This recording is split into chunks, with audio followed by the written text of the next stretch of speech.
রাস্তায় দাঁড়িয়ে বাসের জন্য অপেক্ষা করতেছি। কোনো বাসই পাচ্ছি না। আজকে কলেজে যেতেও লেট হয়ে যাবে। কি যে করি এইসব ভাবতেছি। হেঁটে যাব নাকি বাসের জন্য অপেক্ষা করব? হেঁটে গেলেও তো প্রায় 2 ঘন্টা লেগে যাবে। এইসব ভাবতেছি এমন সময় বাসের হেল্পার ডাকতে লাগলো। কি ভাই, যাবেন না নাকি? নাকি এইখানে দাঁড়িয়ে থাকবেন? ভাই যাব। এই বলে বাসে উঠে পড়লাম। একটা সিটও খালি নাই। দাঁড়িয়ে আছি এমন সময় এক ভাই বলতে লাগলো, ভাই বসেন এইখানে, আমি নেমে যাব এখন। আপনি নামলে এরপর বসবনে, এখন বসে থাকেন। ভাই সিট পাবেন না পরে, তাই এখন বসে পড়েন। আমি ওই যে বাস স্টপে নেমে যাব। ঠিক আছে ভাই। সিটে বসে পড়লাম। প্রায় 20 মিনিট পর কলেজের সামনে এসে বাসটা থামলো। টাকা দিয়ে কলেজ গেটে ঢুকতে যাব এমন সময় সিনিয়র এক ভাই বলতে লাগলো, ওই দেখ, আমাদের কলেজের জুনিয়র খ্যাত আসতেছে। কলেজে আসে নাই 2 দিন হয়েছে, আর সিনিয়র ভাইদের সাথে ঘোরাঘুরি করে। এইসব বলতেছে, আমি কোনো কিছুই বলতেছি না দেখে আমাকে ডাক দিয়ে বলতে লাগলো, এই হাবাগোবা, এইদিকে আয় তো। ভাই আমাকে ডাকতেছেন নাকি? হুম, তোকেই ডাকতেছি, এদিকে আয়। আমি তাদের কাছে যেতেই সিনিয়র এক ভাই তার প্যান্টের পকেট থেকে কি যেন একটা বের করে আমার হাতে দিয়ে বলতে লাগলো, এই হাবাগোবা, এইটা পরে আজকে তুই সারা কলেজে হাঁটবি।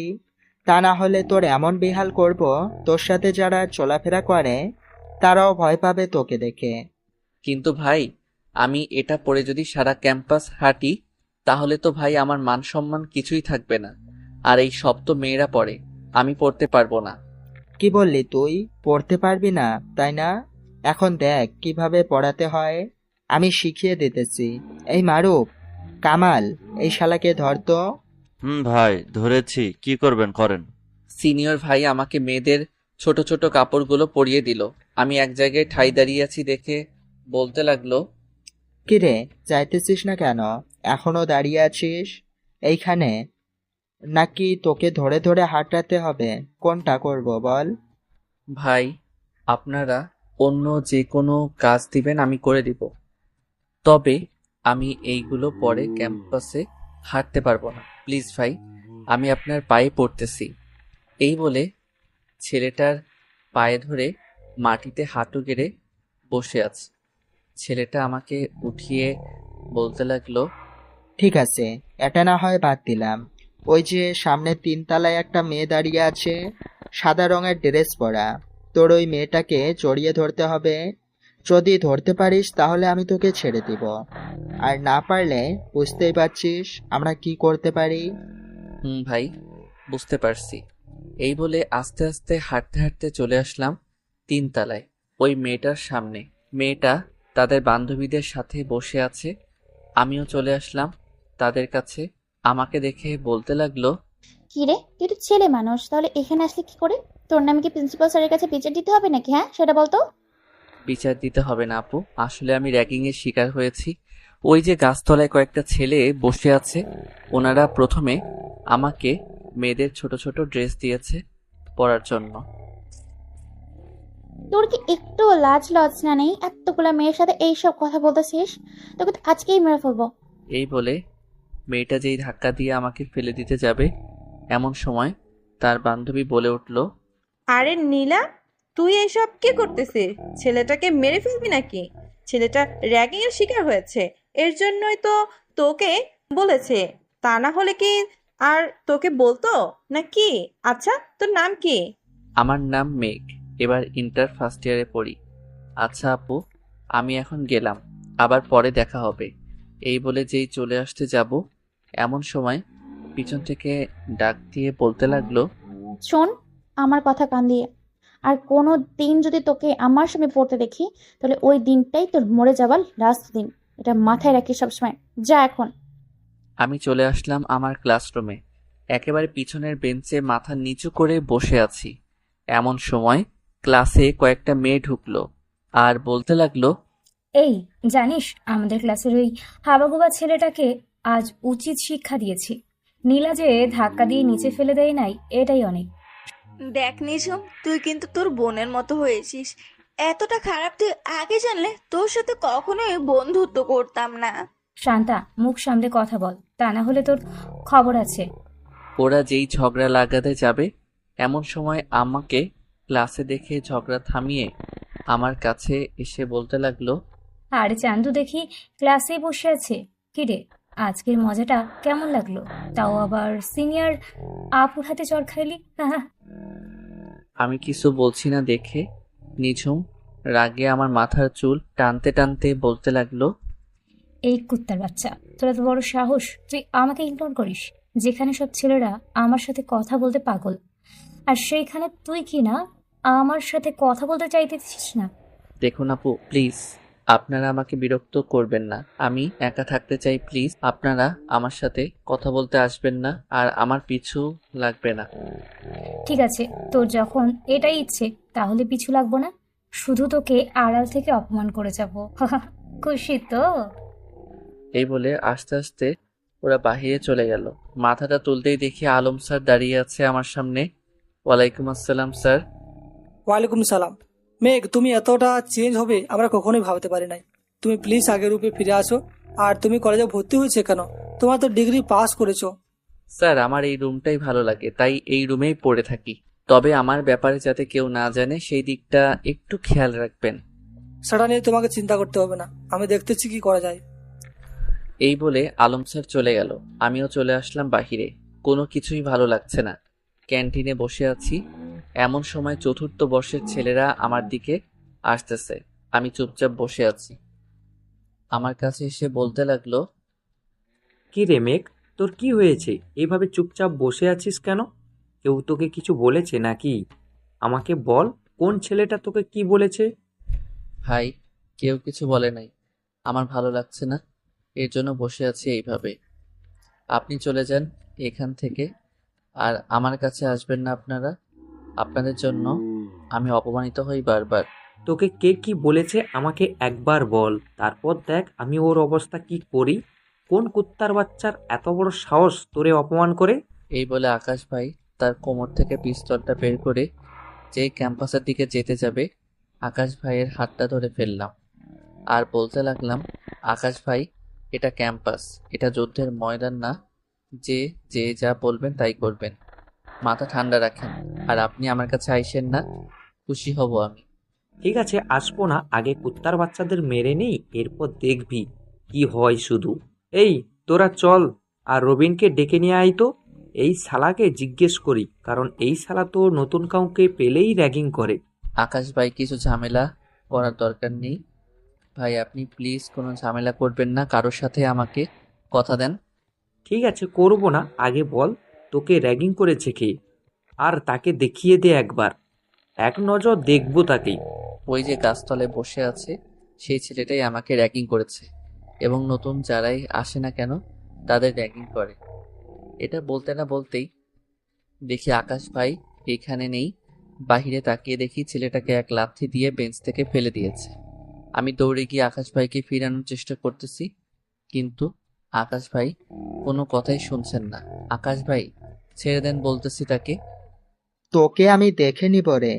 আকাশ, তুই একটা সামান্য খ্যাত ছেলের জন্য আমাকে মেরেছিস, তাই না? শুধু তুই একটু অপেক্ষা কর, আমি ছেলে পেলে ফোন দিয়ে আনতেছি।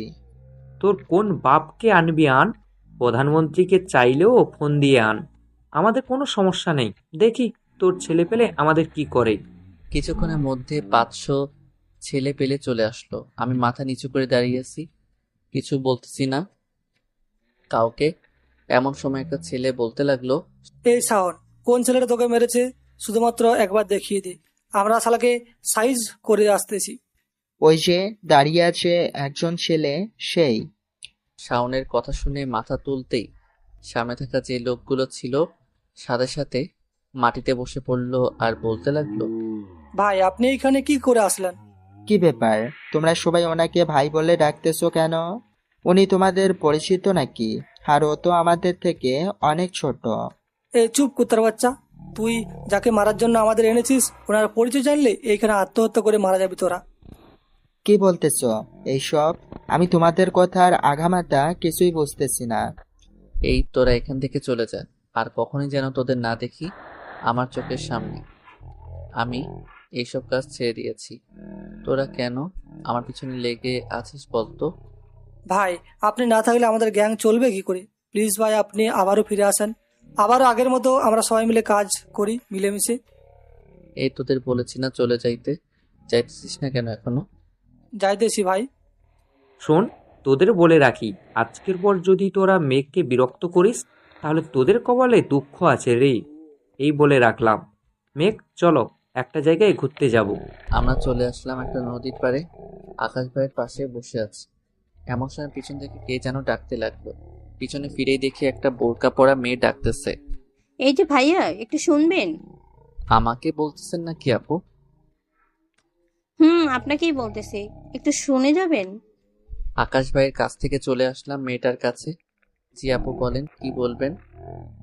ভাইয়া, ওই যে কয়েকটা ছেলে দেখতেছেন না, ওই ছেলেগুলো আমাকে প্রতিদিন বিরক্ত করে মাদ্রাসা যাওয়ার সময়। এখন বাসায় যাইতেছে, এখনো বিরক্ত করতেছে। চলো আমার সাথে। এই বলে মেয়েটাকে নিয়ে চলে আসলাম ছেলেগুলোর কাছে।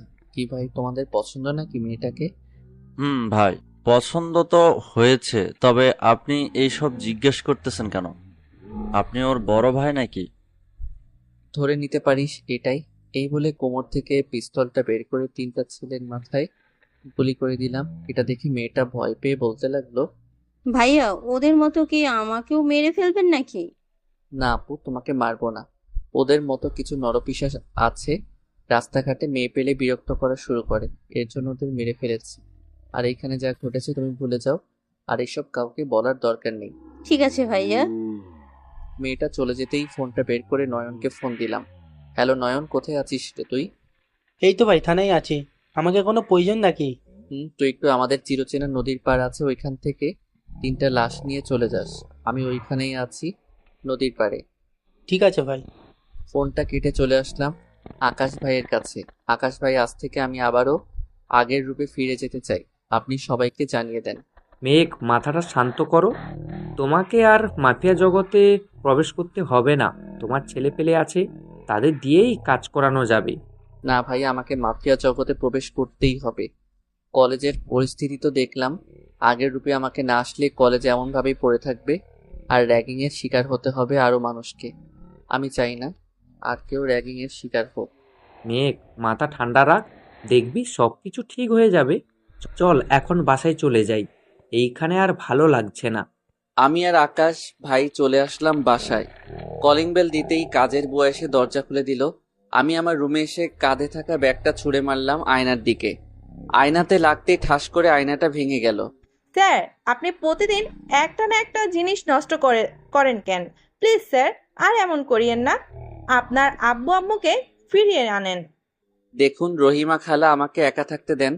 আর আমি মনে করতেছি এই দুনিয়াতে আমার আপন বলতে কেউ নেই। আমার মা বাবা মারা গেছে, আর আপনি আমার রুমে কখনোই আসবেন না, যা খুশি হয়ে যাক না কেন। ঠিক আছে স্যার, আর আসবো না। রহিমা খালা চলে গেল। পকেট থেকে সিগারেটটা বের করে খেতে লাগলাম। পুরো ঘর নিস্তব্ধ হয়ে আছে। আজকাল সিগারেটটাও আমার সাথে বেইমানি করতেছে। দেখতে দেখতে রাত হয়ে আসলো। রাতে খাওয়া দাওয়া করে বাইকটা নিয়ে বেরিয়ে পড়লাম বাহিরে। পুরো এলাকা ঘুরে ঘুরে দেখতেছি কোথায় কি হচ্ছে, কোথায় কি না হচ্ছে। হঠাৎ সামনে থাকা মানুষটাকে দেখে বাইকটা ব্রেক করলাম। সামনে তাকিয়ে দেখি আমার বন্ধু রাসেল মেয়ে পাচার করতেছে। আজকে আমার বন্ধু কিনা এমন কাজ করতে পারলো। বাইকটা রাসেলের গাড়ির সামনে দাঁড়া করাতে রাসেল বলে উঠলো, এই, কে রে তুই? এইখানে এসেছিস? দেখতেছিস না আমরা কাজ করতেছি? যা ভাগ এখান থেকে। কিরে রাসেল, আমাকে ভুলে গেছিস? বাহ বন্ধু বাহ, আজকে তোর জন্য খুব মায়া হচ্ছে রে। জীবনেও ভাবতে পারি নাই যে তুইও কিনা মেয়ে পাচারের সাথে যুক্ত হয়ে যাবি। মেঘ, তুই এইখানে কি করিস? আর লন্ডন থেকে কবে এসেছিস? আমাকে তো কিছুই জানাস নাই বন্ধু। আর এইগুলো মেয়ে না তো, এইগুলো হচ্ছে মুরগির কাটান, দেখবি নাকি? হয়েছে রে, কোনটা মুরগির কার্টুন আর কোনটা মেয়ে পাচারকারীর বক্স এটা আমি ভালো করেই চিনি। তুই না বলতেছিস এটা মুরগির কার্টুন, তাহলে সামনে তাকিয়ে দেখতো মুরগির কখনো হাত আছে কিনা, আর এটা কোন দেশের মুরগি। মেঘ, আমি তোর পায়ে পড়তেছি, প্লিজ আমাকে মাফ করে দে। তোর অগোচরে আমি অনেক কিছু করেছি, এবারের মতো আমাকে মাফ করে দে। আমি কখনোই এমন কাজ করব না। তোকে তাও আবার মাফ করব আমি, তাই না? সব থেকে বিশ্বাস করেছিলাম তোকে, তুই কিনা এসব। ছি। শোন, আজ থেকে কোনো জায়গায় খারাপ কাজ করতে দিব না আমি। একাই চলবো, একাই থাকবো। এখন বল তোকে কি শাস্তি দিব? মেঘ, এইবারের মতো আমাকে মাফ করে দে। আমি না তোর ভালো বন্ধু লাগি। এখন থেকে তুই যা বলবি আমি তাই করব। তোকে যদি এখন ছেড়ে দেই তাহলে তুই আবার আমার সাথে বিশ্বাসঘাতকতা করবি না, এটার কি প্রমাণ আছে বলতো? এর চাইতে ভালো তুই মরে যা। এই বলে কোমর থেকে পিস্তলটা বের করে রাসেলকে গুলি করে মেরে ফেললাম আর তার বুক চিরে লিখে দিলাম মেয়ে পাচারকারী। রাসেলকে গুলি করতেই তার লোকেরা ভয় পেয়ে পালিয়ে গেল। সবগুলো মেয়ের জ্ঞান ফিরিয়ে বলতে লাগলাম, সবাই সবার বাসায় চলে যাও, এই নাও এখানে টাকা আছে, যা কিছু লাগে আমাকে ফোন দিবে এই নাম্বারে। কিন্তু ভাইয়া, আমরা এখান থেকে কিভাবে যাব? আমরা তো কোনো কিছুই চিনি না, যাব কি করে বাসায়? আচ্ছা তোমরা এখানে দাঁড়াও, আমি তোমাদের জন্য গাড়ির ব্যবস্থা করে দিতেছি। এই বলে চলে আসলাম বাস কাউন্টারে। ভাই আপনাদের কাছে 3টা বাস হবে সব জায়গায় যাওয়ার জন্য? বাস তো হবে, তবে সব জায়গায় যাওয়ার জন্য অনেক টাকা লাগবে ভাই। 12 লক্ষ টাকা দিলে আমরা 3টা বাস দিব আপনাকে। আর কোথায় থেকে যাবেন? সামনের 3 রাস্তার মোড়ে থেকে যাব। এই নেন, এখানে 2,50,000 টাকা আছে। আমার লোকদের ঠিক মতো বাসায় পৌঁছে দিবেন। সামনে 3 রাস্তার মোড়ে আসেন গাড়ি নিয়ে, আমি আমার লোক বের করতেছি। ঠিক আছে ভাই, আপনি যান, 10 মিনিটের মধ্যে 3টা বাস ওখানে চলে যাবে। আমি চলে আসলাম মেয়েগুলোর কাছে, সবাইকে সবকিছু বলে দিলাম। কিছুক্ষণের মধ্যে 3টা বাস চলে গেল। আমিও চলে আসলাম বাসায়। দরজা খুলে ভিতরে ঢুকতে যাব এমন সময় দরজার বাহিরে কি যেন দেখে আবার বাহিরে চলে আসলাম। এসে দেখি বড় একটা বক্স রাখা আছে। বক্সটা নিয়ে আমার রুমে চলে আসলাম। আস্তে আস্তে বক্সটা খুলতেই বেরিয়ে আসলো আমার সেই আগের সকল জিনিসপত্র, যেগুলো দিয়ে আমি মানুষ খুন করতাম। কিন্তু এইগুলো দিয়ে গেছে কে, এটাই তো বুঝে উঠতে পারছি না। এমন সময় একটা চিরকুট চোখে পড়ল। চিরকুটটা খুলতেই বুঝতে পারলাম এটা হচ্ছে রাসেলের লোকেদের কাজ। এইসব আর না ভেবে ঘুমিয়ে গেলাম। সকালে কাজের বুয়ার ডাকে ঘুম ভাঙলো। স্যার, সকাল হয়েছে তো, উঠেন, কলেজে যাবেন না নাকি? যাবো খালা। আপনি গিয়ে খাবার রান্না করেন, আমি আসতেছি ফ্রেশ হয়ে। ঠিক আছে। আর এই নেন, আপনার নামে একটা চিঠি এসেছে সকালবেলা। ঘরে ঢোকার সময় চিঠিটা দরজার সামনে পেলাম। ও আচ্ছা, চিঠিটা টেবিলে রেখে খাবার রেডি করেন গিয়ে, আমি আসতেছি। এই বলে উঠে চলে আসলাম ওয়াশরুমে। ফ্রেশ হয়ে সোজা নিচে চলে আসলাম। খাওয়া দাওয়া করে বসে টিভি দেখতেছি। এমন সময় একটা নিউজ সামনে আসলো, কালকে রাতের ঘটনা। আমার মুখ স্পষ্ট বোঝা যাচ্ছে না মাস্ক পরে থাকার জন্য। কাল রাতে কে বা কারা নামকরা গুন্ডা রাসেলকে মেরে ফেলেছে, তার বুক চিরে লিখে দিয়ে গেছে মেয়ে পাচারকারী। আসলেই কি রাসেল মেয়ে পাচারকারী ছিল নাকি গরিবের বন্ধু ছিল? এসব জানতে হলে আমাদের চ্যানেলের সাথেই থাকুন। ধন্যবাদ। মুচকি হেসে টিভিটা বন্ধ করে চলে আসলাম কলেজে। সেই আগের রূপে ঢিলাঢালা পোশাক পরে কলেজের ভিতরে প্রবেশ করতে যাব এমন সময় সামনে যেটা দেখলাম কখনোই ভাবতে পারি নাই এমনটা দেখব। কারণ আমাদের কলেজের অধ্যাপক হাসান সাহেবকে নির্মমভাবে হত্যা করেছে এবং তার মিডিল স্টাম্প কেটে ফেলেছে। সবাই তাকিয়ে তাকিয়ে দেখতেছে আর কানাফুসা করতেছে। কি রে মেঘ, এইসব কি ঘটতেছে? কালকে রাতে রাসেল, আবার এখন আমাদের স্যার, কিছুই তো বুঝতে পারছি না। তুই আবার আমাদের স্যারকে মারিসনি তো? পাগল হয়েছিস নাকি? আমি মারতে যাব কেন স্যারকে? স্যার তো কোনো অন্যায় করে নাই যে স্যারকে মারবো। এইসব কথা বলতেছি এমন সময় পিছন থেকে একটা মেয়েরই কণ্ঠ ভেসে আসলো। তাকিয়ে দেখি সেই সিনিয়র আপুটা। আপু, আমাকে ডাকতেছেন নাকি? কালকে তোকে দেখলাম আকাশ এবং সিনিয়র ভাই যারা ছিল তোকে র্যাগিং করছে, তাদের নাকি মেরেছিস? আমি তো কিছুই করি নাই। আকাশ ভাই হচ্ছে আমার এলাকার, ওই এর জন্য ওনার সাথে একটু বন্ধুত্বের মতো আচরণ করি, এই আর কি। আর আপনি দেখলেন কখন আমি মারামারি করেছি? দেখ, মিথ্যা বলবি না। আমার কাছে মিথ্যে বললেও কিন্তু তোকে এই কলেজ থেকে বের করে দিব। এই কলেজের সভাপতির মেয়ে আমি। আবুর কাছে উল্টাপাল্টা কিছু বলে তোকে বের করে দিব। আমি সত্যি বলতেছি আপু, আমি কিছুই করি নাই। আকাশ ভাই করেছে সবকিছু। এইখানে আমার কোনো অপরাধ নেই। প্লিজ আপু, আমাকে বের করে দিবেন না এই কলেজ থেকে। ঠিক আছে, বের করব না, তবে আমার কিছু শর্ত আছে, মানতে পারবি? নাকি ভয়ে পালিয়ে যাবে এই কলেজ থেকে আবার? না আপু, মানতে পারবো। আপনি বলেন কি বলবেন, তবে এমন কিছু বলবেন না যেটা আমি করতে পারবো না। সহজ কাজ ওই দিব তোকে। আজকে বিকালে লেকের পাড়ে দেখা করবে আমার সাথে, কথা আছে অনেক। আর তোর বাবা কি করে? আমি এতিম, আমার বাবা মা নেই, আমি বস্তিতে থাকি। আমার স্বপ্ন ছিল ডাক্তার হওয়ার, এর জন্য আকাশ ভাইকে বলে এই কলেজে ভর্তি হয়েছি। প্রিন্সিপাল স্যার আকাশ ভাইয়ের পরিচিতি ছিল, তাই আর আকাশ ভাইকে মানা করে নাই। ও আচ্ছা, এনে এখানে 10,000 টাকা আছে। তোর যা কিছু লাগবে আমাকে বলবি, আমি সবকিছু এনে দিব। আমি এতিম বলে কি টাকাগুলো আমাকে দান করতেছেন নাকি? এত বেশি কথা বলছিস কেন? আর টাকা দান করছি মানে এই টাকা দিয়েছি তোকে ভালো ভালো মন্দ খেতে, আর তুই কিনা বলতেছিস আমি দান করছি? আসলে আমার মনে হয়েছে তাই বললাম আর কি, কিছু মনে করবেন না। আচ্ছা আপু, আমি ক্লাসে যাই, অনেক দেরি হয়ে গেছে, ক্লাসও শুরু হয়ে গেছে।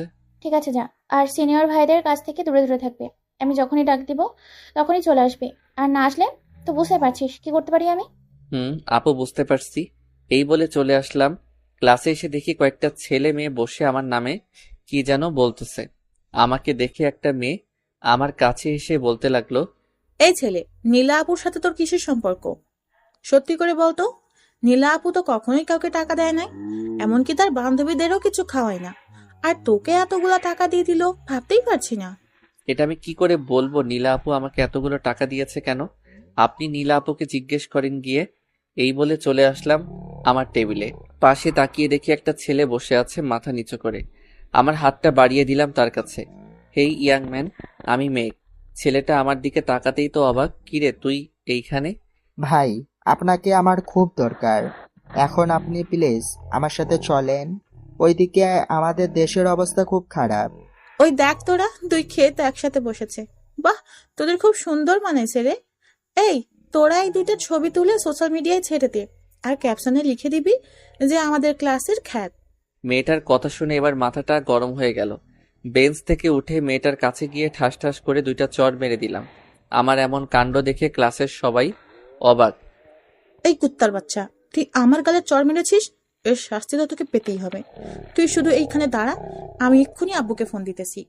যা যা, তোর কোন বাপকে ডেকে আনবি আন, আমি এখানেই আছি। আর শোন, তোর বাপে যদি চেলাপেলা থাকে তাদেরও নিয়ে আসতে বলিস।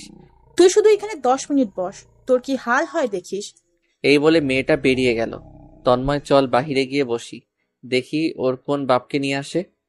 মেঘ, এত রেগে যাচ্ছিস কেন? চল বাইরে গিয়ে বসি, দেখি কাকে নিয়ে আসে। এই বলে চলে আসলাম বাহিরে। আমি আর তন্ময় কথা বলতেছি, এমন সময় ক্যাম্পাসে সারি সারি বেঁধে গাড়ি আসতে লাগলো। কিছুক্ষণ পর একটা গাড়ি এসে আমার সামনে থামলো। গাড়ির ভিতর থেকে ওই মেয়েটার সাথে তার বাবাও নামলো গাড়ির ভিতর থেকে। তাসফিয়া, তোকে কোন ছেলেটা মেরেছে শুধু একবার দেখিয়ে দে, ওর কি হাল করি শুধু দেখবি তুই দাঁড়িয়ে দাঁড়িয়ে। এই যে আব্বু, এই ছেলেটা আমাকে মেরেছে, ওর এমন হাল করবে যাতে কোনো দিন হাঁটতে না পারে। তাসফিয়ার বাবা আমার কাছে এসে শার্টের কলারটা ধরে বলতে লাগলো, এই কুত্তার বাচ্চা, তোর এত বড় সাহস, তুই আমার মেয়েকে মারিস? এই তোরা কোথায় আছিস রে? এইদিকে আয়। এই কুত্তার বাচ্চাকে এমনভাবে মারবি যাতে 1 মাস হাসপাতালে ভর্তি থাকে। নিলয় চৌধুরী একবার উপরের দিকে তাকিয়ে দেখেন তো কে আসতেছে। এটা বলতেই সবাই উপরের দিকে তাকিয়ে দেখতে পেল ঢাকা শহরের বিখ্যাত মাফিয়া কিং JK গ্যাংয়ের ডান হাত আর বাম হাত হেলিকপ্টার দিয়ে আসতেছে। হেলিকপ্টার নিচে নামতেই রাজ আর সাগর আমার কাছে চলে আসলো। সাগর আর রাজকে দেখে নিলয় চৌধুরী আমার শার্টের কলার ছেড়ে দিয়ে বলল, রাজ ভাই, আপনারা এইখানে হঠাৎ কি হয়েছে যে এইখানে আসতে হয়েছে? আর কোনো সমস্যা থাকলে আমাকে বলতে পারেন, আমি নিজেই চলে যেতাম। আপনি কার শার্টের কলার ধরেছেন জানেন? ওনার আসল পরিচয় জানলে আপনি এইখানে হিসু করে দিবেন। তাড়াতাড়ি ওনার পা ধরে মাপ চান। রাজ ভাই, এই ছেলেটা আমার মেয়েকে চড় মেরেছে, এর জন্য ওর বিচার করতে এসেছি। প্লিজ ভাই, আপনি সরে যান, আগে ওর বিচারটা করি। আপনি যদি ভাইয়ের শরীরে হাত দিয়েছে, এখনো ও কিছু করে নাই, আপনার সাথে কপালের ভাগ্য। তাড়াতাড়ি মাপ চান ওনার কাছে। আর তাসফিয়া, তোমাকে সাবধান করে দিলাম, এখন থেকে ওনার পিছু লাগবে না। আব্বু, তুমি এখনো কিছু করতেছো না কেন? এই ছেলেটা, আমার তো আর তর্স হইতেছে না। তুমি না পারলে সামনে থেকে সরো। ওনার আসল পরিচয় তুই কি জানিস নাকি যে ওনাকে মারবি? আর মারলে তুই এইখান থেকে বেঁচে ফিরবি না, কি সন্দেহ আছে? নিলয় চৌধুরী, আপনি আপনার মেয়েকে নিয়ে চলে যান, আমি এখানে কোনো ঝামেলা করতে চাই না। আপনার সাথে সন্ধ্যায় কথা হবে। ঠিক আছে ভাই, আমি যদি ভুল কিছু করে থাকি আমাকে মাফ করে দিবেন। এই তোরা সবাই চলে যা এইখান থেকে। চারিপাশে মাথাটা ঘুরিয়ে দেখি সবাই আমার দিকে অবাক হয়ে তাকিয়ে আছে। রাজ, সাগর, তোরাও চলে যা, আমি একাই ভালো আছি। আর তোদের খবর দিয়েছে কে এখানে আসার জন্য? ভাই, আমাদের লোক সব সময় আপনাকে ফলো করে, ওরাই আমাকে খবর দিয়েছে। আপনি প্লিজ আবার আমাদের সাথে ফিরে আসেন। আপনাকে কোনো কাজ করতে হবে না, আপনি শুধু হুকুম করবেন, আমরা কাজ করব। না রে রাজ, এই মাফিয়া জগৎ থেকে আমি বের হয়ে যেতে চাই, তবে বের হতে পারতেছি না। এই কালো জগৎও আমাকে আমার পরিবার থেকে দূরে রেখেছে। আমার মা বাবা এখন আমার থেকে অনেক দূরে। রাজ, সাগর, তোমরা চলে যাও। সারা কলেজের মানুষ মেঘকে সন্দেহ করতেছে, এতে মেঘের বিপদ হতে পারে। আমরা এইখানে আছি, এই দিকটা আমি সামলে নিবনে। ঠিক আছে আকাশ ভাই, বসের খেয়াল রাখবেন। গেলাম তাহলে। রাজ চলে গেল। আমিও ওই মুহূর্তে কলেজ ত্যাগ করলাম।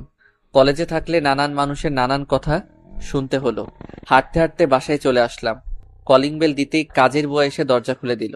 স্যার, আপনার বাবা মা এসেছে আপনার সাথে কি যেন কথা বলবে। ওরা উপরে আছে আপনার রুমে। আপনি যান, আমি সবার জন্য খাবার নিয়ে আসতেছি। খাবার নিয়ে আসতে হবে না, আমরা ওই নিচে নামবো। এই বলে চলে আসলাম আমার রুমে। ভিতরে ঢুকতেই হাসান মাহবুব, মানে আমার বাবা, বলতে লাগলো, তুই কি চাস বলতো?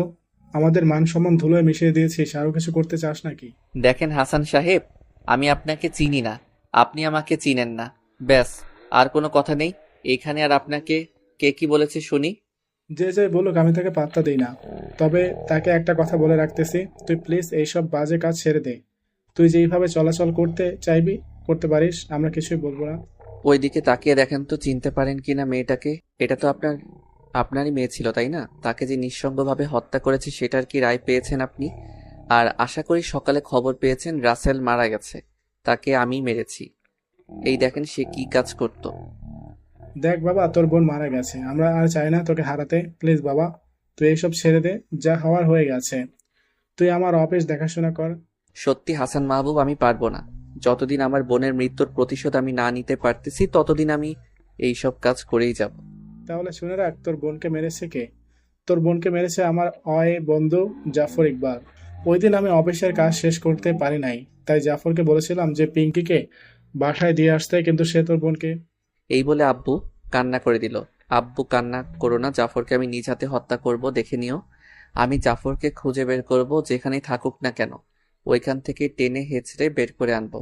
আর আজ থেকে তোমরা চাইলে এই বাসায় থাকতে পারো। ঠিক আছে মেঘ, আর এই নে জাফরের কিছু ইনফরমেশন আমি পেয়েছি, যা আমেরিকায় এত তার ব্যবসা নিয়ে বসেছে, আর এটা ওর ছবি। ঠিক আছে আব্বু। ইনফরমেশন আর ছবিটা নিয়ে চলে আসলাম বাহিরে। গ্যারেজে প্রবেশ করতেই শুনতে পেলাম আব্বুর ড্রাইভারের কথা। বস, হাসান মাহমুদ তার ছেলের বাড়িতে আছে, তার ছেলেও সাথে আছে। আমাদের ছেলে পেলে নিয়ে এসে ওদের মেরে ফেলবো নাকি? ড্রাইভারের কথা শোনা যাচ্ছে, কিন্তু ওই পাশ থেকে কি বলতেছে কিছুই শুনতে পাচ্ছি না। আমি না শোনার ভান করে গান গাওয়ার অ্যাক্টিং করে গ্যারেজের ভিতরে ঢুকতেই ড্রাইভার তার ফোনটা কেটে প্যাকেট ভরে নিল। ড্রাইভার চলেন, আমার সাথে একটা কাজ আছে। স্যার কি এই বাসায় থাকবেন নাকি আজ থেকে? না আব্বু, চলে যাবে সন্ধ্যায়। আমার বাইকে তেল নেই, তাই আপনাকে নিয়ে যেতে বলেছে, সামনে কাচ্চি ভাইয়ের বিরিয়ানির রেস্টুরেন্টে। ঠিক আছে, চলো তাহলে। বাড়ি থেকে বের হয়ে আমি যেই দিক বলতে লাগলাম, ওই দিক যেতে লাগলো। কিছু দূর আসার পর ড্রাইভার বলতে লাগলো, মেঘ, এটা তো কাচ্চি ভাইয়ের বিরিয়ানি দোকানের রাস্তা না? তুমি আমাকে কোথায় নিয়ে যাইতেছো বলো তো একটু। কোমর থেকে পিস্তলটা বের করে ড্রাইভারের মাথায় ধরতেই ড্রাইভার ভয় পেয়ে বলতে লাগলো, মেঘ, এটা কি করতেছো? প্লিজ আমাকে মেরো না। আমাদের নুন খেয়ে আমাদের ক্ষতি করতে চাইতেছিস তাই না? এখন বল তোর বসের নাম কি, আর তোর বস কোথায় থাকে? আমার বসের নাম জাফর ইকবাল, তিনি আমেরিকায় এখন। আপনাদের তিনজনকে মারার জন্য টাকা দিয়েছে আমাকে। শোন, আমি যা যা বলতেছি তুই তাই কর, তা না হলে তোকে এইখানেই গুলি করে মেরে ফেলবো।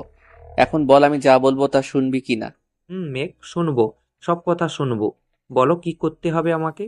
তোর বসকে ফোন দিয়ে বলে দে যে আমাদের ধরে নিয়ে তার বাড়িতে আছিস, আর তাকে বলবি যে কালকে দেশে আসতে, তা না হলে তোকে মেরে ফেলবো। আমাকে মারবেন না, আমি এখনই ফোন দিয়ে বলতেছি সবকিছু। ড্রাইভার জাফরকে ফোন দিয়ে সবকিছু বলে দিল। আমি যা যা বললাম সব। কালকে খেলা হবে আসল। এই বলে পিছন থেকে ড্রাইভারকে ঘুমের ইঞ্জেকশন পুশ করে দিলাম। সন্ধ্যায় নীলার দেওয়ার ঠিকানায় এসে বসে আছি। কিছুক্ষণ পর নীলা আসলো। আমার সামনে বসতে বসতে বলতে লাগলো, তা কখন এসেছেন এখানে? আর আসার সময় আমাকে একটা ফোন দিলেও তো হতো, আমি চলে আসতাম। আপনার ফোন নাম্বার আমার কাছে থাকলে তো ফোনই দিতাম। আপনি যেই টাইমে বলেছেন ওই টাইমেই আমি এসেছি। তা না হয় বুঝলাম, বলেন কি খাবেন এখন? কিছু খাবো না। কিসের জন্য ডেকেছেন ওইটা বলেন। আমি আবার কাজে যাব। কাজ শেষ করে এরপর ঘরে চাল ডাল কিনে নিয়ে যেতে হবে। তোমার না টাকা দিলাম কালকে, ওই টাকা কি করছো? ওই টাকা পকেট মার নিয়ে গেছে, আর আপনার টাকা আমার লাগবে না। যা বলার তাড়াতাড়ি বলেন। ক্যাম্পাসে জেকে গ্যাংস্টারের লোকেরা তোমাকে ভাই ভাই বলতেছিল কেন? আর নিলয় চৌধুরীর সাথে কি হয়েছে তোমার? আমার কিছু হয় নাই। ক্লাসে বসেছিলাম, তাসফিয়া নামের একটা মেয়ে আমাকে অনেক বাজে কথা বলেছে। পরে ওনাকে একটা চড় মেরেছিলাম, এর জন্য ওই তার বাবাকে ডেকে নিয়ে এসেছে। ও আচ্ছা, এ নাও, এই খাবারগুলো বাসায় নিয়ে যাও। আজকে কাজ করতে হবে না। কাজ না করলে খাবো কি? আমাকে কেউ বসিয়ে বসিয়ে টাকা দিয়ে দিবে নাকি? আপনি যে বলতেছেন কাজ করতে হবে না। এই নাও আমার বাসার ঠিকানা, কালকে তুমি আমার বাসায় চলে যাও। আব্বুকে বলে তোমাকে একটা চাকরির ব্যবস্থা করে দিব না। মুচকি হাসি দিয়ে চলে আসলাম ওইখান থেকে।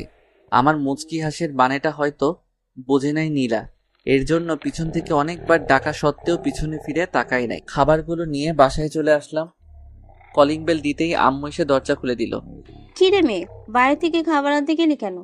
আমি তো খাবার রান্নাই করেছিলাম, শুধু শুধু টাকা খরচ করে খাবার আনলি? এইগুলো একজন আমাকে কিনে দিয়েছে। খাবারগুলো রাখো। আর আব্বু কোথায়? তোর আব্বু রুমে শুয়ে আছে, যা গিয়ে দেখ। আমি চলে আসলাম আব্বুর রুমে। আব্বু, কালকে তোমার বন্ধু আসতেছে দেশে। কালকে জাফর ইকবালের শেষ দিন হবে। আমার বোনকে যেই রুমে মেরেছে ওই রুমেই তাকে মারবো। আইন কখনোই নিজের হাতে তুলে নিস না বাবা। জাফরকে পুলিশের হাতে তুলে দে, পুলিশ জাফরের বিচার করবে। আব্বু, পুলিশ কিছুই করবে না। এখন সকল পুলিশ ঘুষখোর হয়ে গেছে। টাকা পেলেই জাফরকে ছেড়ে দিবে। এর চাইতে আমি ওই তাকে মেরে ফেলবো।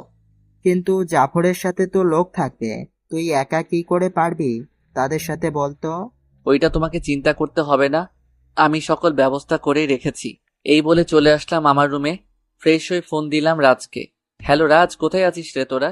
এই তো ভাই, আপনার বাসার কিছুটা দূরে আছি। কেন ভাই? এখনই আমার বাসায় চলে আয়, কাজ আছে একটা।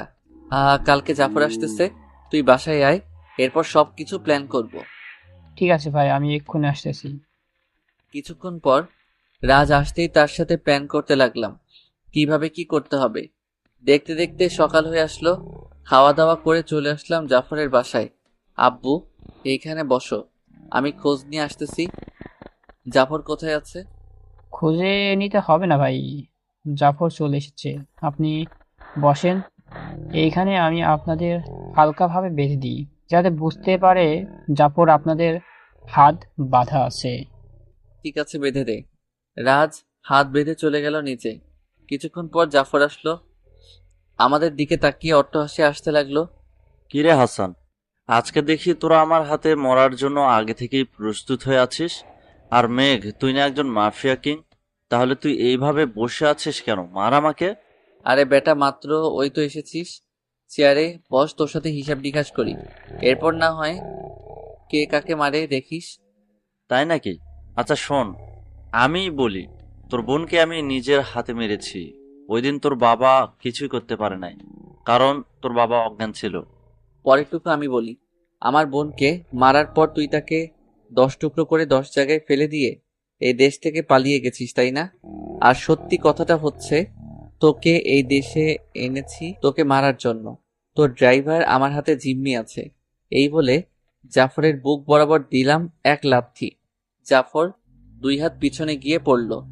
কিরে হাসান, তোর ছেলের গায়ে দেখি আগের পাওয়ারটাই আছে। আজকে দেখিয়ে দে তোর পাওয়ার, হয়তো কিছুক্ষণের পর তুই বেঁচেও নাও থাকতে পারিস। জাফরের কথা শুনে মাথায় রক্ত উঠে গেল। চেয়ার থেকে উঠে জাফরের বুকে দিলাম আরেকটা লাথি।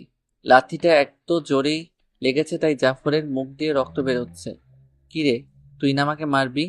চল, আজকে তোকেই মারবো। তুই আমার বোনকে যেই রুমে মেরেছিস ওই রুমেই তোকে মারবো। এই বলে টানতে টানতে জাফরকে নিয়ে চলে আসলাম সেই চিরচেনা ঘরের ভিতরে। মেঘ, আমাকে ছেড়ে দে প্লিজ। আমি তোর কোনো ক্ষতি করব না, প্লিজ মেঘ, আমাকে ছেড়ে দে।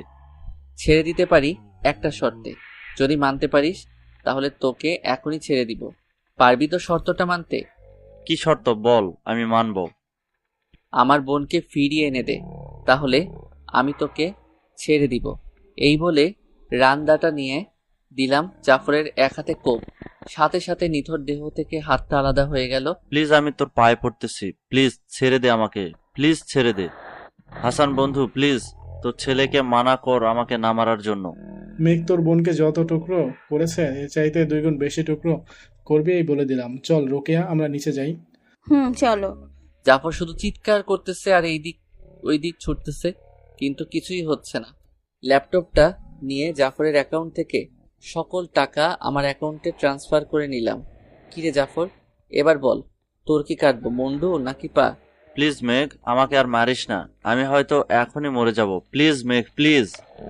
না, বোনকে যে মেরেছিলি ওইটা মনে আছে নাকি? আরে তোরও তো একটা মেয়ে ছিল, তার সাথে যদি কেউ এমন করতো তাহলে তুই কি করতি? ঠিক আমার মতোই করতে পারতি। এবার আমিও তোর সাথে এমনটা করব যেটা কোনোদিন কেউ কাউকে করে নাই। এই বলে জাফরের 2 পা কেটে ফেলে দিলাম। এখন শুধু জাফরের নিথর বডিটা পড়ে আছে।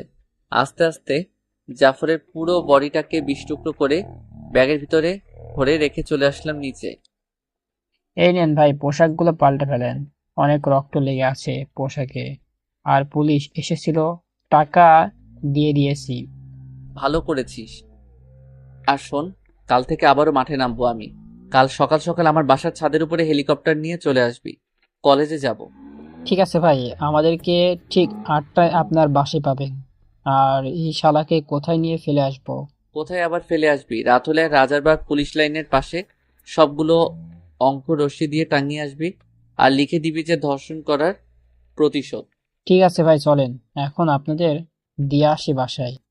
আর কালকে একটা মিটিং আছে প্রধানমন্ত্রীর সাথে। প্রধানমন্ত্রীর ছেলে কয়েকদিন ধরে দেখা যাইতেছে মেয়ে পাচারের কাজ ধরেছে। আপনি একটু কথা বলে নিন প্রধানমন্ত্রীর সাথে, কখন আবার আমাদের হাতে মারা যায় ঠিক নেই। ওই শালাকে ধরে নিয়ে আয় আমাদের ডেলায়, বাকিটা আমি দেখে নিতেছি। প্রধানমন্ত্রী আসলেও তার ছেলেকে ছেড়ে দিব না। এই বলে আম্মু আব্বুকে নিয়ে চলে আসলাম বাসায়। রাতে খাওয়া দাওয়া করে শুয়ে আছি, এমন সময় ফোনটা বেজে উঠলো। তাকিয়ে দেখে অচেনা নাম্বার। রিসিভ করতেই ওই পাশ থেকে বলতে লাগলো, মেঘ, আমাকে মাফ করে দিও, আমি তোমার সাথে খুব অন্যায় করে ফেলেছি। আমি না জেনে সবকিছু না শুনে তোমার শার্টের কলার ধরেছি। আপনাদের মতো কিছু মানুষ সমাজে থাকলে এমনই হবে, চিন্তা করবেন না। আপনি এবং আপনার মেয়েকে 2টাকেই দেখে নিব। কাল থেকে আবারও আমার সে আগের রূপ ফিরে পাবেন। এই বলে ফোনটা রেখে ঘুমিয়ে গেলাম। সকালে ঘুম ভাঙতে দেখি রাজ আমার ঘরের দরজার সামনে দাঁড়িয়ে আছে। কিরে, ঘরে আয়, বাইরে দাঁড়িয়ে আছিস কেন? ভাই আপনি ফ্রেশ হয়ে আসেন, তাড়াতাড়ি কলেজে যেতে হবে। ওইখানে নাকি একটা অনুষ্ঠান আছে, প্রধানমন্ত্রী উপস্থিত থাকবে। শুনেছি আজকে ওইখানে নাকি প্রধানমন্ত্রীর উপর হামলা হবে। প্রধানমন্ত্রীর উপর হামলা হবে তাতে আমার কি? অনেক বাঁচিয়েছি, এর বিনিময়ে আমি কিছুই পাই নাই। ওর জন্য আমার বাবা আমার কাছ থেকে 5টি বোতল দূরে ছিল। ভাই এসব বাদ দেন, উনি তো আমাদের দেশের প্রধানমন্ত্রী, ওনার সুরক্ষার দায়িত্ব তো আমাদের, তাই না? এখন আমরা যদি কিছু না করি এবং সেফটি না দিই তাহলে কি করে হবে? দেশ চালান তো তিনিই। ঠিক আছে, তুই নিচে গিয়ে খাবার টেবিলে বস, আমি এখনই আসতেছি রেডি হয়ে। আর আমাদের সিক্রেট কমান্ডারগুলোকে পাঠিয়ে দে কলেজে, বল ছদ্মবেশে থাকার জন্য চারিপাশ দিয়ে। বিপদ হলেই আমাদের সংকোচ দিতে বলিস। সবাইকে সব দিকে পাঠিয়ে দিয়েছি। কলেজের ভিতর 25 জন, কলেজের বাইরে 25 জন, মোট 50 জন লাগিয়ে দিয়েছি। আপনি আসেন, আমি নিচে যাইতেছি। রাজ চলে গেল নিচে, আমিও ফ্রেশ হয়ে নিচে চলে আসলাম। এসে দেখি সবাই বসে খাবার খাচ্ছে। আমিও তাদের সাথে খাবার খেয়ে হেলিকপ্টারটা নিয়ে সোজা চলে আসলাম কলেজে। হেলিকপ্টার দেখে সবাই ভাবতে লাগলো প্রধানমন্ত্রী মনে হয় এসেছে, কিন্তু সবাইকে অবাক করে দিয়ে আমি হেলিকপ্টার থেকে নামলাম। আমাকে দেখে তাসফিয়া কিছুটা অবাক হয়ে তার বান্ধবীকে বলতে লাগলো, এই বান্ধবী, দেখ তো, এটা আমাদের ক্লাসের ওই ছেলেটা না যাকে আমি অপমান করতাম? সে আজকে হেলিকপ্টার দিয়ে এসেছে। ওর আসল পরিচয় কি রে? কান পেতে শোন, মাইক দিয়ে কি বলতেছিস স্টেজ থেকে? আমাদের মাঝে উপস্থিত হয়েছে এখনই জিকে গ্যাং এর লিডার মিস্টার মেঘ চৌধুরী। আমি স্টেজে উঠতেই প্রিন্সিপাল স্যার আমাকে বরণ করে বলতে লাগলো, মেঘ, তুমি আজকে আসল রূপে এসেছো। এর কারণ তো বুঝলাম না। আজকে এইখানে কোনো কিছু হতে চলেছে নাকি? হতে পারে, তবে সঠিকটা বলতে পারবো না। এই বলে স্টেজের চেয়ারে বসে পড়লাম। হঠাৎ কিছু একটা শব্দ আসতে লাগলো কানে। চেয়ারের নিচে কিছুই পেলাম না, মনে হচ্ছে স্টেজের নিচে কিছু রাখা আছে। এই রাজু, একটু শুনে যা তো। ভাই বলেন, কিছু সমস্যা হচ্ছে নাকি ওইখানে?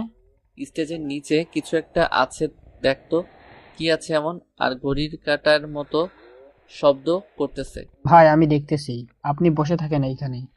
আমি বসে রইলাম, এমন সময় রাজ ইশারা দিয়ে বলতে লাগলো, ভাই নিচে বম ফিট করা আছে, আপনি এক্ষুনি স্টেজ থেকে নেমে পড়েন, আর মাত্র 2 মিনিট আছে।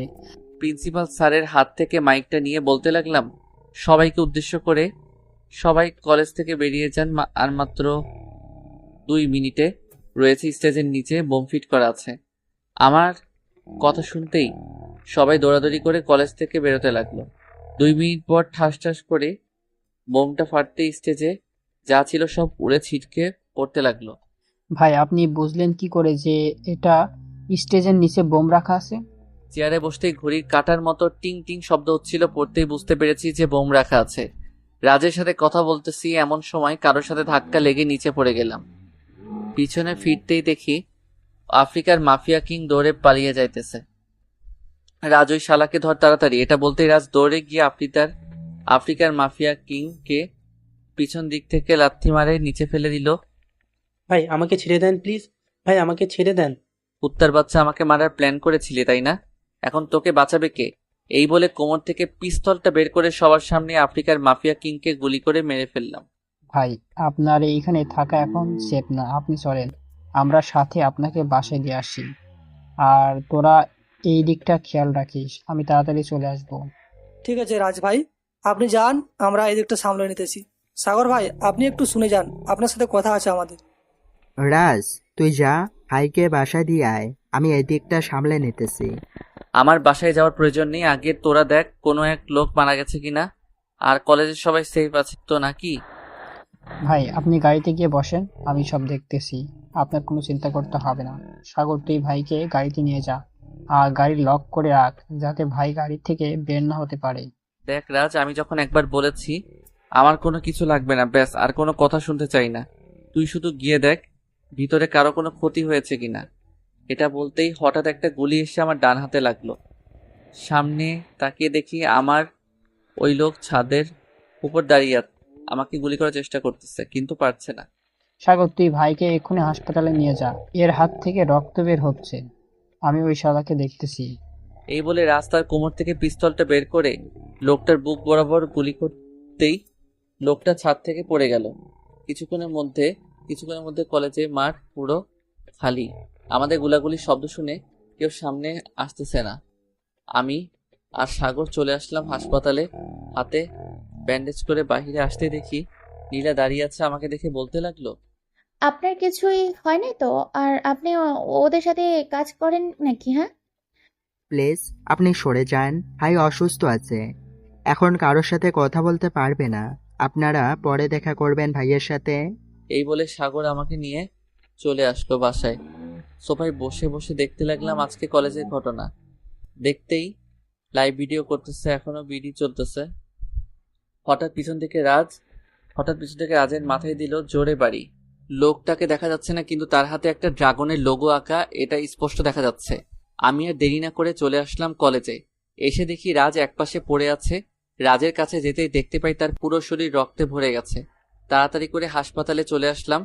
ডাক্তার, তাড়াতাড়ি আসুন এইদিকে। কি হয়েছে ওনার? মাথায় আঘাত পেয়েছে। নার্স, এখনই ওনাকে অপারেশন থিয়েটারে নিয়ে যাও, সকল কিছু ব্যবস্থা করো। আপনি আমার সাথে আসুন, কয়েকটা ইঞ্জেকশন লিখে দিচ্ছি, এখনই এনে দেন তাড়াতাড়ি। ঠিক আছে ডাক্তার, আপনি লিখে দেন, আমি এনে দিতেছি এখনই।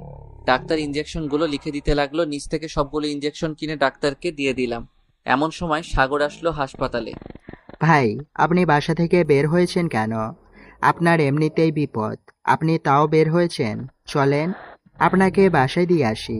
আর রাজ কোথায়? তাকে তো দেখলাম না। রাজ আছে অপারেশন থিয়েটারের ভিতরে। তা তুই এইখানে আসলি কি করে?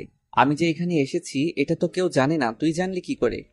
ভাই, আপনার গাড়িতে জিপিএস ট্র্যাকার লাগানো, এটা হয়তো ভুলে গেছেন আপনি। আমি আর রাজ আপনার গাড়িতে একটা জিপিএস লাগিয়ে দিয়েছিলাম। সব সময় আপনার লোকেশন জানার জন্য আপনার লোকেশন ট্র্যাক করে চলে এসেছি। সাগরের সাথে কথা বলতেছি, এমন সময় ওর হাতের দিকে চোখ পড়ল। সেম ড্রাগনের লোগো লাগানো সাগরের হাতে। আমি কিছু বললাম না, কারণ সত্যিটা না জেনে কখনোই কারোর উপর অ্যাকশন নেওয়া উচিত না। চেয়ারে বসে আছি প্রায় 3 ঘন্টা পর ডাক্তার বের হলো। ডাক্তার, রাজের কি অবস্থা এখন? দেখুন, রাজের অবস্থা বেশি ভালো না। মাথায় অনেক জোর আঘাত পেয়েছে, মাথায় হাড় ভেঙে গেছে। ওনাকে সুস্থ করতে হলে আজকে রাতের ভিতরেই সিঙ্গাপুর নিয়ে যেতে হবে। ঠিক আছে ডাক্তার, আপনি সকল রিপোর্ট ব্যবস্থা করেন, আমি এখনই সিঙ্গাপুরের টিকিট কাটতেছি। এই বলে পাশে তাকাতেই দেখি নীলা দাঁড়িয়ে আছে। মিস নীলা, আপনি এখানে? আপনার পিছু করতে করতে চলে আসলাম এখানে। তা রাজ ভাইয়ের কি খবর? এখন উনি কেমন আছেন? উনি ভালো আছে। সাগর কোথায় গেছে?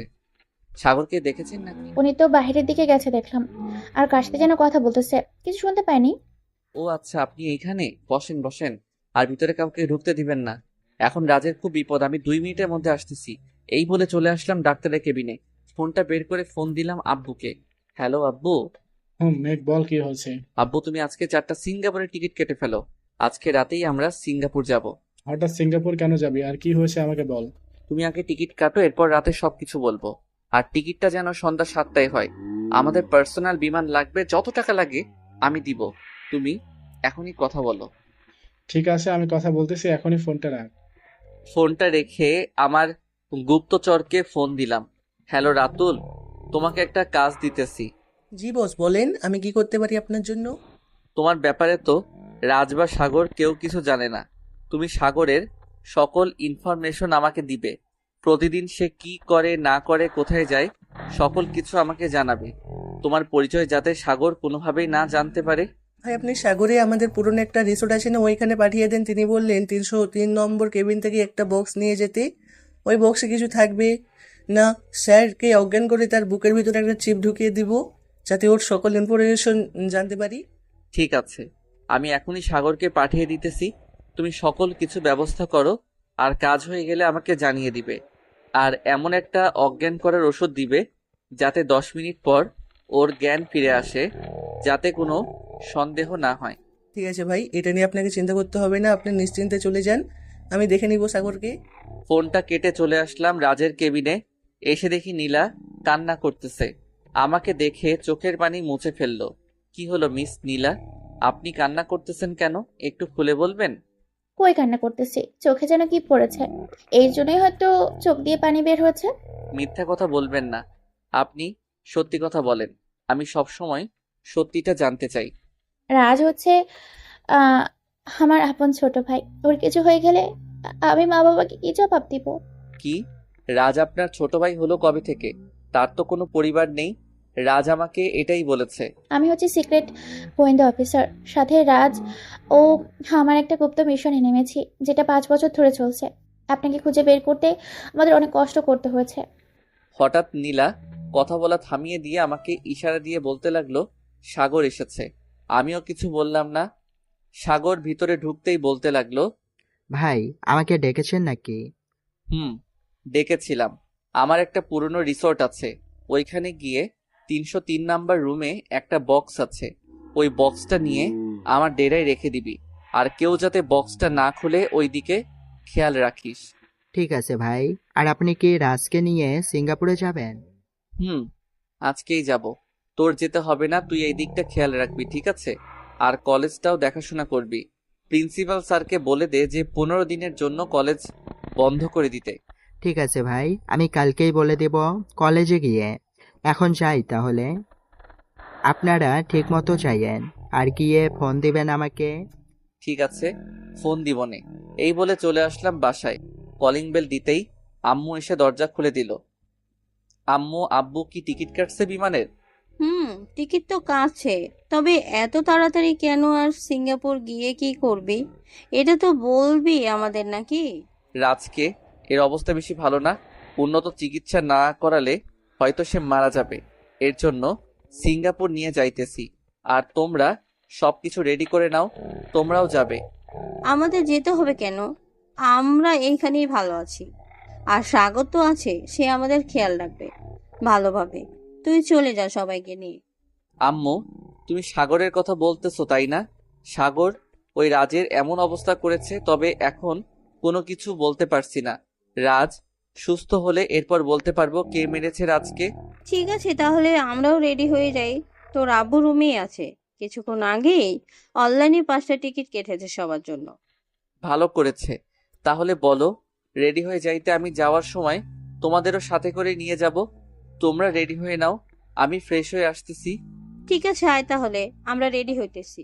আমি চলে আসলাম আমার রুমে। ফ্রেশ হয়ে এসে খাওয়া দাওয়া করে আম্মু আব্বুকে নিয়ে সোজা হাসপাতালে চলে আসলাম।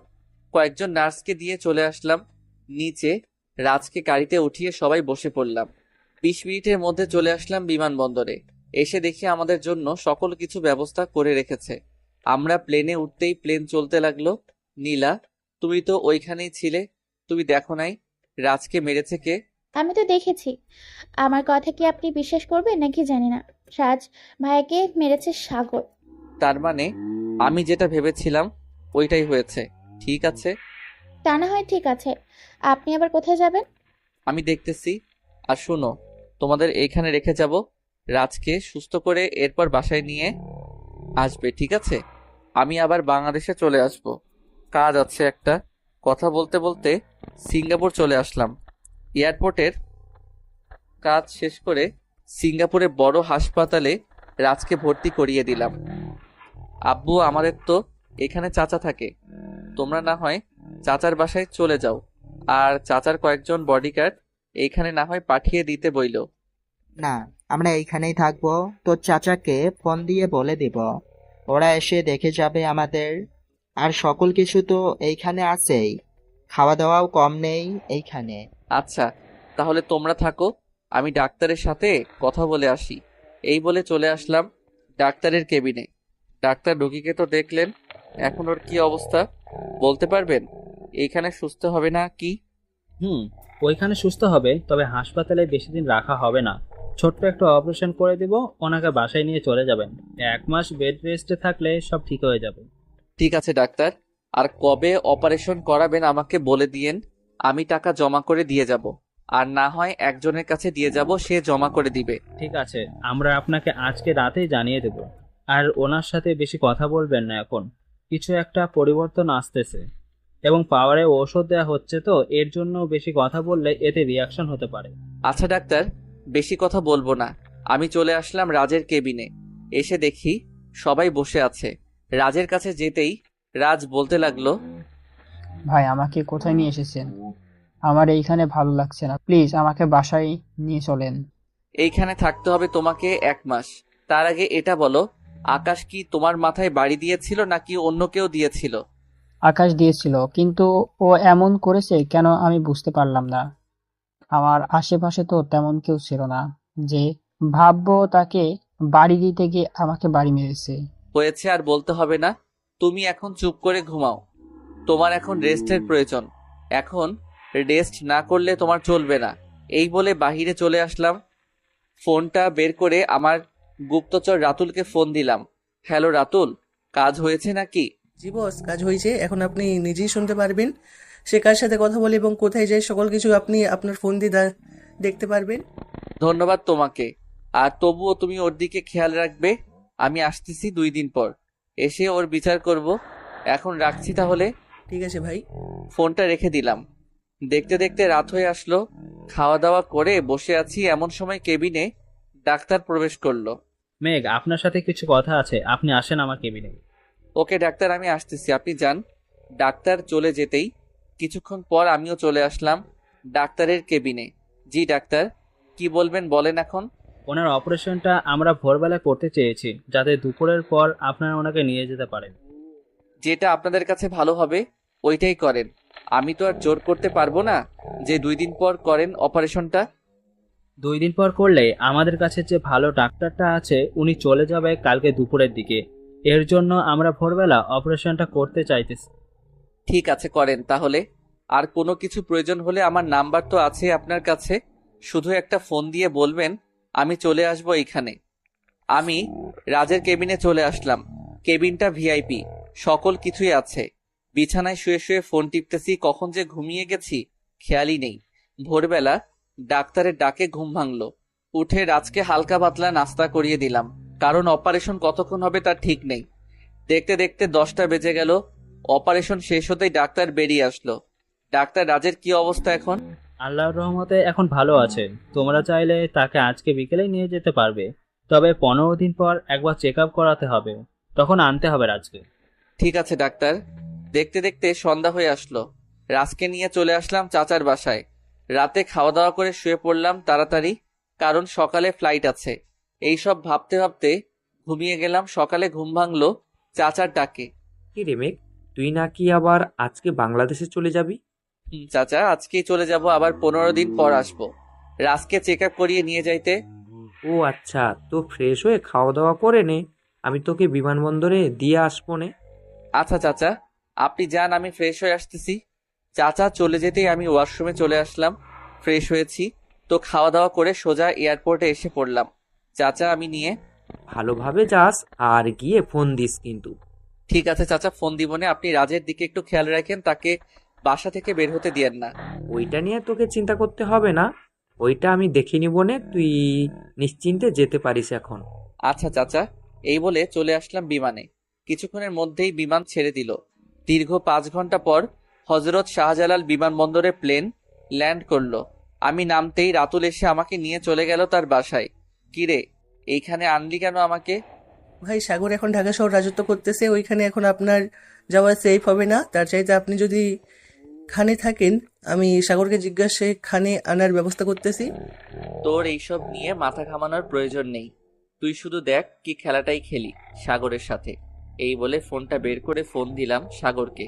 হ্যালো সাগর, কোথায় আছিস রে? এই তো ভাই, আপনার ডেরায় আছি। কেন? আর আপনি কি বাংলাদেশে চলে এসেছেন নাকি? গতকালকে একটা বক্স নিয়ে গিয়েছিলি না, ওইটা নিয়ে তুই নদীর পাড়ে চলে আয়। বক্সটা আমার লাগবে এখনই, ওইটার ভিতরে সব তথ্য আছে। কিন্তু ভাই। সাগরের পুরো কথা না শুনেই ফোনটা কেটে দিলাম। কিছুক্ষণ পর সাগর চলে আসলো নদীর পাড়ে, আমার হাতে বক্সটা দিয়ে বলতে লাগলো, ভাই, এই বক্সে তো কোনো কিছুই নেই। আপনি যে বললেন এই বক্সের ভেতরে সকল ইনফরমেশন আছে। আছেই তো, আর তোকে না মানা করেছিলাম এই বক্সটা না খুলতে, তবু খুলেছিস কেন ওইটা বল। আর রাজ মারা গেছে, 15 দিন পর লাশ আসবে দেশে। কি? রাজ মারা গেছে? ওর মৃত্যুর খবর শুনে তুই খুশি হয়েছিস মনে হইতেছে। সত্যি করে বলতো, ঘটনা কি? না ভাই, খুশি হব কেন? একসাথে কাজ করেছি দীর্ঘ 5টি বছর, আর আপনি বলতেছেন আমি খুশি হয়েছি? আচ্ছা বস, এইখানে আমি কাজটা সেরে আসি। এই বলে বক্সটা খুলে বক্সের ভিতর থেকে একটা চিপ বের করলাম। চিপটা দেখে সাগর অবাক হয়ে তাকিয়ে আছে আর বলতেছে, ভাই, এটা আপনি কোথা থেকে বের করলেন? আমি তো খুঁজেই পেলাম না। আপনি ধরতে না ধরতেই পেয়ে গেছেন। আর এটার ভেতরে এমন কি জিনিস আছে যে এমনভাবে লুকিয়ে রেখেছেন? সবকিছুই আছে। 2 দিন আগে কলেজে কি হয়েছে সকল রেকর্ড আছে, আরো ইত্যাদি ইত্যাদি সবকিছু আছে। এটা শুনে সাগর একটু ভয় পেয়ে গেল। আমি উল্টো হয়ে দাঁড়ালাম যাতে সাগর আমার উপর হামলা করতে পারে। এটা বলতে না বলতে সাগর তার পিস্তলটা বের করে আমার মাথায় ধরলো আর বলতে লাগলো, শালা, তুই এতটাই বোকা? তোর সামনে রাজের খনি দাঁড়িয়ে আছে আর তুই কিছুই করেছিস না। রাজকে তো মেরে ফেললাম, এখন তোকে বাঁচাবে কে এটা বল। হা হা হা হা হা। যাক, অবশেষে তোর মুখ থেকে সত্যিটা বের করতে পারলাম। রাজকে তুই নিজের হাতে খুন করেছিস, এখন আমাকে না তোকে বাঁচাবে কে ওইটা বল। আমার হাতে পিস্তল আছে, এটা তো দেখেছিস। একটা গুলি করলেই তুই ওই পারে চলে যাবি। এখন বল, এই চিপটার ভেতরে কি প্রমাণ আছে? সাগরের সাথে কথা বলতে লাগলাম যাতে সে কথাতেই মগ্ন থাকে। এই ফাঁকে ওর হাত থেকে পিস্তলটা নিয়ে নিলাম। এখন বল, তোকে বাঁচাবে কে?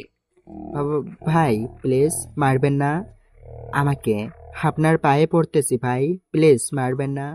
তোকে মেরেই আমার লাভ কি বল তো? এইখানে আমার কোনো লাভ নেই। সত্যি করে বল তো, রাজকে মেরেছিস কেন? সত্যি না বললে তোকে এইখানেই মেরে ফেলে দিব। রাজ আমার বাবাকে খুন করেছে। রাজ একজন সিক্রেট গোয়েন্দা অফিসার, এটা হয়তো আপনি জানেন না।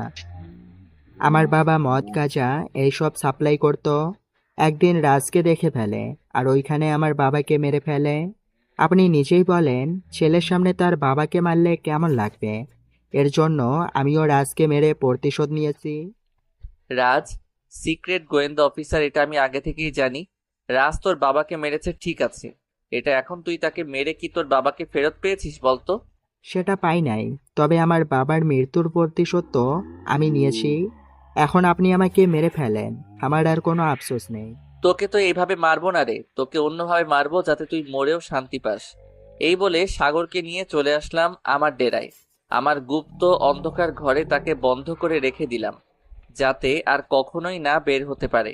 সাগর চিৎকার করতেছে, কিন্তু কে শুনে তার কথা? এই ঘরের ভিতরে শব্দ বাহিরে আসে না। দেখতে দেখতে 5 দিন কেটে গেল। এখন ঢাকা শহর পুরোটা শান্ত আছে। কলেজও আগের মতো চলতেছে। রাতে শুয়ে আছি রুমে, এমন সময় নীলার ফোন। আপনি আসবেন কবে এখানে? আঙ্কেল আন্টি বলেছে কালকে চলে আসতে।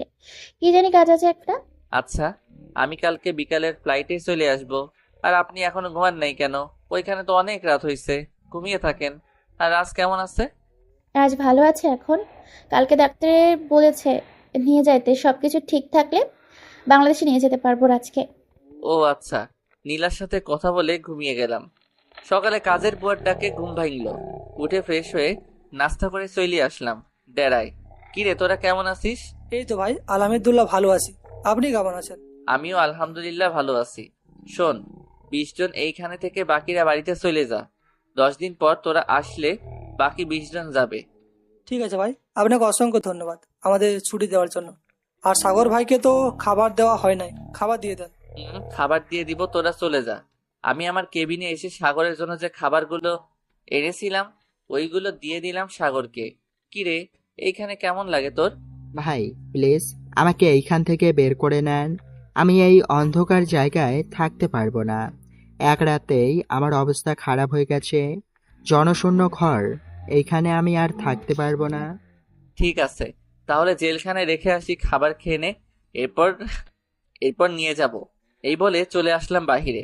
এসে দেখি আমার সবগুলো লোক তাদের কাপড়গুলো গুছাচ্ছে। কিছুক্ষণ পর চলে আসলাম জেলখানায়। সাগরকে রেখে বাসায় চলে আসলাম। সকল কিছু নিয়ে সোজা বিমানবন্দরে চলে আসলাম। বিকালের ফ্লাইটে সিঙ্গাপুর। রাত প্রায় 11টা বেজে গেছে। চাচার বাসায় আসতে কলিং বেল দিতে কাজের বুয়া এসে দরজা খুলে দিল। আমি ভিতরে চলে গেলাম। সবাই বসে টিভি দেখতেছে। আমিও হালকা পাতলা নাস্তা করে টিভি দেখতে লাগলাম। এমন সময় আব্বু বলে উঠল, মেঘ, তোর বিয়ে ঠিক করেছি নীলার সাথে। আব্বুর কথা শুনেই তো আমি অবাক। একবার আম্মুর দিকে তাকাচ্ছি, একবার নীলার দিকে তাকাচ্ছি। আব্বু কি বলতেছে এইসব? উনি আমাকে বিয়ে করবে নাকি? বিয়ে করবে না কেন? আমার আপু খুব ভালো, কালকেই তাদের বিয়ে হবেই। তা ও আবার এইখানে? রাজের কথা শুনে তো আরো অবাক হয়ে গেলাম। রাজ এখন আমাকে পাঠার বলি হতে হবে। বয়স তো আর কম হলো না, বিয়েটা এখন করে ফেলো। যা রাত হয়েছে অনেক, গিয়ে ঘুমিয়ে থাক, কালকে আবার অনেক কাজ আছে। আমি চলে আসলাম আমার রুমে। নীলার কথা ভাবতে লাগলাম, উনি কি সত্যি আমাকে বিয়ে করবে নাকি এমনি মিথ্যা কথা বলতেছে সবাই। এই সব ভাবতে ভাবতে ঘুমিয়ে গেলাম। সকালে নীলার ডাকে ঘুম ভাঙলো। এই যে উঠেন, এখন অনেক সকাল হয়েছে, আব্বু আম্মু ডাকতেছে আপনাকে। আচ্ছা মিস নীলা, আপনি কি সত্যি আমাকে বিয়ে করবেন নাকি? হুম, অবশ্যই বিয়ে করবো। এখন তাড়াতাড়ি উঠে ফ্রেশ হয়ে নিচে যান, আব্বু আম্মু বসে খাবার টেবিলে। যাইতেছি। নীলা আর কিছু না বলে চলে গেল। আমি উঠে ফ্রেশ হয়ে চলে আসলাম নিচে। এক রাতের পার্থক্য কোথায় গিয়ে দাঁড়ালো বাড়িটা। আম্মু, এইসব সাজিয়েছে কে? কে রে আর সাজাবে? লোকেরাই সাজিয়েছে কেন? তোর পছন্দ হয় নাই নাকি? পছন্দ তো হয়েছে, এক রাতের ভিতরে এত কিছু হয়ে যাবে ভাবতেই পারি নাই। আর রাজ আন্টি আঙ্কেল কোথায়, ওনারা আসবে না নাকি? আমার কথা শুনে সবাই হেসে উঠলো। কি হলো, তোমরা হাসতেছো কেন এইভাবে? যেই বাড়িতে এখন আসিস এই বাড়িটাই আমাদের। তুই যাকে চাচা চাচি বলে ডাকিস উনি আমার মা বাবা।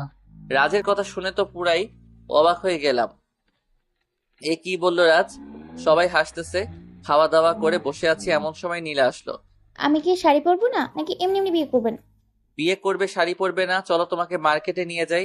মার্কেটে যাইতে হবে না, সকালে কিছু এনে রেখেছে আমাদের বিয়ের জন্য। ও আচ্ছা, তাহলে তো আর বাহিরে যেতে হলো না। নীলার সাথে কথা বলতেছি, এমন সময় রাজ আসলো। কি শালা বাবু, সাগরকে তো জেলে রেখে এসেছি। ভালো করছো। রাজের সাথে কথা বলতে বলতে সন্ধ্যা হয়ে গেল। আমরা বিয়ের জন্য রেডি হয়ে গেলাম। রাতে কাজে এসে বিয়ে পড়িয়ে দিয়ে চলে গেল। খাওয়া দাওয়া করে আমি আর নীলা রুমে চলে আসলাম। আপনি একটু পরে আসেন, এখন বাইরে যান। বাহিরে আবার যাব কেন? আরে যান না, 5 মিনিট পর আসবেন, ঠিক আছে? আচ্ছা, এই বলে দরজার বাহিরে চলে আসলাম। 5 মিনিট পর ভিতরে ঢুকতে নীলা এসে আমার পায়ে ধরে সালাম করলো। আরে কি করতেছো এইসব? তোমার স্থান আমার পায়ে না আমার বুকে। এই বলে নীলাকে জড়িয়ে ধরলাম। কিছুক্ষণ পর নীলাকে ছেড়ে দিয়ে বলতে লাগলাম, চলো 2 রাকাত নফল নামাজ পড়ে আমাদের নতুন জীবন শুরু করি। চলো। নীলাকে নিয়ে 2 রাকাত নফল নামাজ পড়ে ফেললাম। নীলা উঠে খাটে চলে গেল। আমি জায়নামাজ 2টা ভাঁজ করে রেখে চলে আসলাম নীলার কাছে। নীলা, এ নাও তোমার পাওনা টাকা। এইগুলো আমার লাগবে না, আপনি সারা জীবন আমার পাশে থাকলেই চলবে। আমি তো থাকবোই সারা জীবন তোমার পাশে। এই বলে নীলার ঠোঁটে ঠোঁট বসিয়ে কিস করতে লাগলাম। আস্তে আস্তে নীলার শাড়ি খুলে নিচে ফেলে দিলাম। এই যে পাঠক পাঠিকারা, আপনাদের কি একটু লজ্জা করে না? আপনারা আরো শুনতে চাইতেছেন? এখন ভাগেন সবাই, আমরা বাসর করব। আর আজকের গল্পটা এই পর্যন্ত। আবার দেখা হবে